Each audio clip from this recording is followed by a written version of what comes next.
আগামী ৪ঠা মে ভোট গণনাকে ঘিরে যখন রাজ্য জুড়ে উত্তেজনা তুঙ্গে, তার আগেই ইসলামপুরে বোমা উদ্ধারের ঘটনা ছড়ালো চাঞ্চল্য। ঘটনাটি ঘটেছে দারভিট এলাকায়। স্থানীয় সূত্রে জানা গেছে, ওই এলাকার একটি চা বাগানে কাজ করার সময় কয়েকজন শ্রমিক একটি পরিত্যক্ত ব্যাগ দেখতে পান। সন্দেহ হওয়ায় ব্যাগটি খুলতেই তাদের চোখে পড়ে একাধিক বোমা।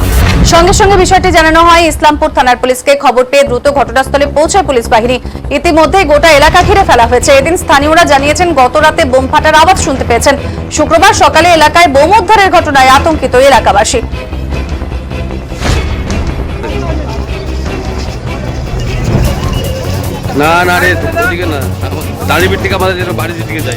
আগামী ৪ঠা মে ভোট গণনাকে ঘিরে যখন রাজ্য জুড়ে উত্তেজনা তুঙ্গে, ঠিক তার আগেই ইসলামপুরে বোমা উদ্ধারের ঘটনায় ছড়িয়েছে চাঞ্চল্য। ঘটনাটি ঘটেছে দারভিট এলাকায়।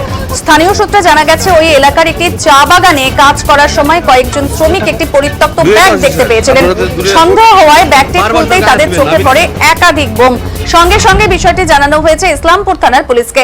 খবর পেয়ে দ্রুত ঘটনাস্থলে পৌঁছায় পুলিশ বাহিনী। ইতিমধ্যে গোটা এলাকা ঘিরে ফেলা হয়েছে এবং স্থানীয়রা জানিয়েছেন, গত রাতে বোম ফাটার আওয়াজও কিন্তু তারা শুনতে পেয়েছেন। শুক্রবার সকালে এলাকায় বোম উদ্ধারের ঘটনায় রীতিমতো আতঙ্কিত এলাকাবাসী।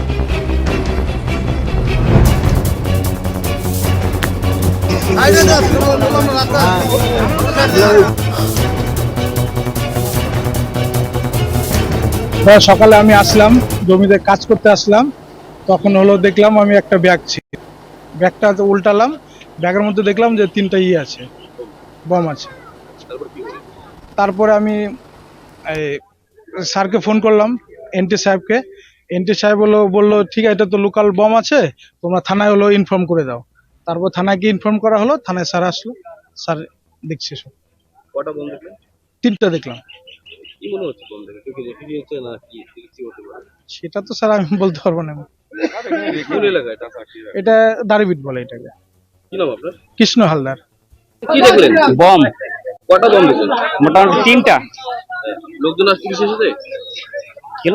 পুলিশ এসেছে? পুলিশ? হ্যাঁ, পুলিশ আসলো এক্ষুনি। কি মনে হচ্ছে বম দেখে? বম দেখে তো আমরা একটু ভয়ে ভয়ে আছি, আতঙ্কের মধ্যে আছি। বম দিকে রেখে গিয়েছে না কি মনে হচ্ছে? সেটা তো বলতে পারবো না, আর মনে হয় রেখে গিয়েছে। তবে কালকে রাত্রে মোটামুটি 9টা নাগাদ এদিকে বোমের আওয়াজ পাইছি। পেয়েছে, আওয়াজ পেয়েছে? হ্যাঁ, রাত 9টার নাগাদ। কেউ কি বম এখানে বিস্ফোরণ করেছিল? হ্যাঁ, বম কি কেউ বিস্ফোরণ করেছিল এখানে এলাকায়? আওয়াজ আসছিল রাত্রে, রাত 9টা নাগাদ। কি নাম আপনার? বিশ্বজিৎ মন্ডল। কি দেখলেন? বম কটা বম দেখলেন? মোটামুটি 3টা। লোকজন আসছে, পুলিশ এসেছে? ছিল। পুলিশ এসেছে? পুলিশ? হ্যাঁ, পুলিশ আসলো এক্ষুনি। কি মনে হচ্ছে বম দেখে? বম দেখে তো আমরা একটু ভয়ে ভয়ে আছি, আতঙ্কের মধ্যে আছি। বম দিকে রেখে গিয়েছে না কি মনে হচ্ছে? সেটা তো বলতে পারবো না, আর মনে হয় রেখে গিয়েছে। তবে কালকে রাত্রে মোটামুটি 9টা নাগাদ এদিকে বোমের আওয়াজ পাইছি। পেয়েছে, আওয়াজ পেয়েছে? হ্যাঁ, রাত 9টার নাগাদ। কেউ কি বম এখানে বিস্ফোরণ করেছিল? হ্যাঁ, বম কি কেউ বিস্ফোরণ করেছিল এখানে এলাকায়? আওয়াজ আসছিল রাত্রে, রাত 9টা নাগাদ। কি নাম আপনার? বিশ্বজিৎ মন্ডল। কি দেখলেন? বম কটা বম দেখলেন?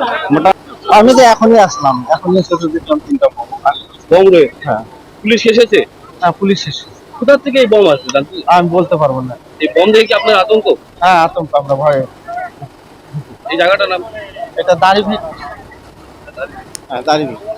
এখানে তো সেরকম সেভাবে দেখা যায় না। কি মনে হচ্ছে বমটা কেউ রেখে গিয়েছে না কি? হয়তো কেউ রেখে গেছে, তাছাড়া কিভাবে আসবে এখানে? চা বাগানের মাঝখানে? হ্যাঁ, চা বাগানের মাঝখানে।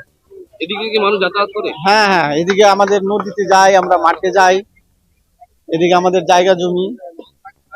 বম দেখে কি আপনার আতঙ্ক? হ্যাঁ, আমরা খুব আতঙ্কিত, খুব ভয়। কি নাম আপনার? রতন মন্ডল। এই জায়গাটার নাম?